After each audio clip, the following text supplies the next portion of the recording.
Bom dia, turma. Bom dia, Rafael.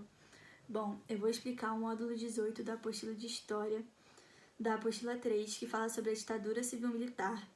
Eu vou tentar falar de forma bem sucinta e bem rápida, mas bem explicativa, porque senão vai ficar um vídeo muito longo. São 21 anos de ditadura, 5 militares diferentes comandaram nesse período. Então, para que não fique um vídeo chato que as pessoas parem de assistir no meio, eu vou tentar explicar de forma mais rápida. Bom, e vale lembrar que qualquer semelhança com os dias atuais não é mera coincidência, né? Bom, vamos começar do início, que é bom lembrar que a ditadura teve sim apoio de grande parte da população, tendo como exemplo a Marcha da Família com Deus pela Liberdade, que apoiava a instauração de uma ditadura militar e era contra as reformas de base de João Goulart. João Goulart foi quem recebeu o golpe no dia 1º de abril de 1964. Eles falam que é dia 31 de março de 1964, mas eles falam isso para mudar a história, porque eles têm medo de uma desmoralização por ser no dia 1º de abril, por tudo que tem no dia 1º de abril, mas foi no dia 1º de abril de 1964. E esse plano político do governo de João Goulart, que era as reformas de base, foi muito criticado em diversos pontos, sendo o mais polêmico a reforma agrária. E por isso, ele era por muitos chamado de comunista. Mas, só um parêntese, falar que a reforma agrária é comunista é um equívoco muito grande. Reforma agrária é sobre divisão igualitária de propriedade privada. E numa sociedade comunista não existe propriedade privada. Então, não faz muito sentido essa relação que as pessoas fizeram. Temos que lembrar também que esse período era um período de polarização política mundial, porque era o período da Guerra Fria, onde de um lado tinha os Estados Unidos e do outro lado nós tínhamos a União Soviética. Estados Unidos, o sistema liberal capitalista, e União Soviética, o sistema socialista. Dessa forma, isso não justifica, mas isso explica a intervenção e o financiamento dos Estados Unidos da ditadura militar, porque eles queriam mais áreas de influência do sistema capitalista, e principalmente aqui na América Latina. E dessa forma, eles estariam prevenindo de uma ascensão socialista ou de uma ameaça comunista, como eles gostavam de chamar. Então, assim, eles financiaram para que não ocorresse nada que eles não concordassem com, né? Então, sendo assim, dia 1º de abril de 1964 foi instaurado o regime civil-militar e tinha como características principais o autoritarismo baseado nos atos institucionais, a repressão ao comunismo e às oposições de forma bem violenta e o crescimento econômico dependente e excludente. Bom, o primeiro governo da ditadura militar foi o Castelo Branco, no qual foi imposto 2 atos institucionais, o AI-1 e o AI-2, além de uma nova Constituição entrar em vigor a partir deste momento. O AI-1 acabava com as eleições diretas, o que garantia a permanência dos militares no poder.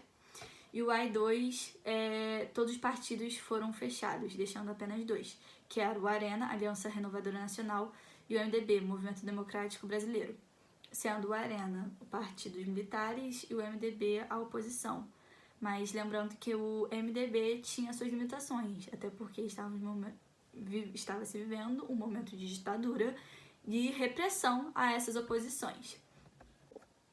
Mas lembrando também que os militares deixarem o MDB ainda ter suas práticas na legalidade também foi uma estratégia, porque dessa forma juntava todas as oposições num partido só, e o que tornava mais fácil a repressão política.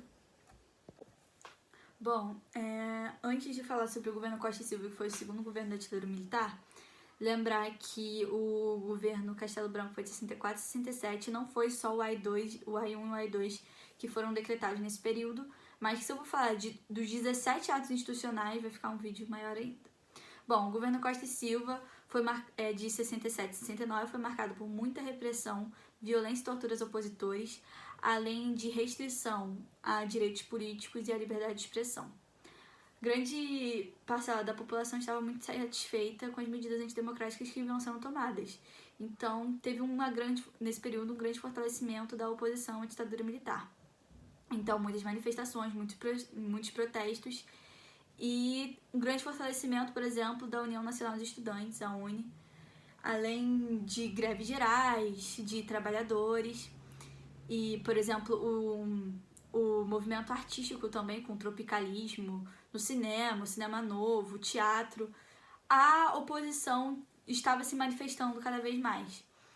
E em um desses atos e manifestações, um estudante chamado Edson Luiz, que tinha 17 anos, que clamava por liberdade de expressão, assistência estudantil, enfim, o básico, né?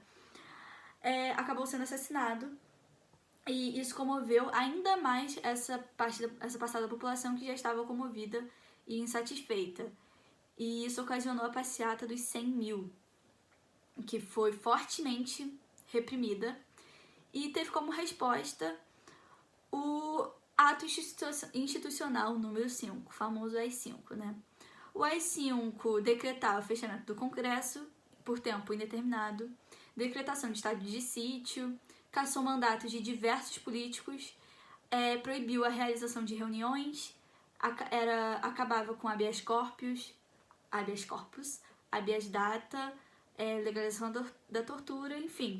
Por isso que ficou conhecido, né, como os anos de chumbo esse período, porque foi assim, quando a ditadura estava extremamente violenta, ainda mais no próximo governo, que é o Médici. Mas foi nesse momento que foi instaurado o AI-5, que tem...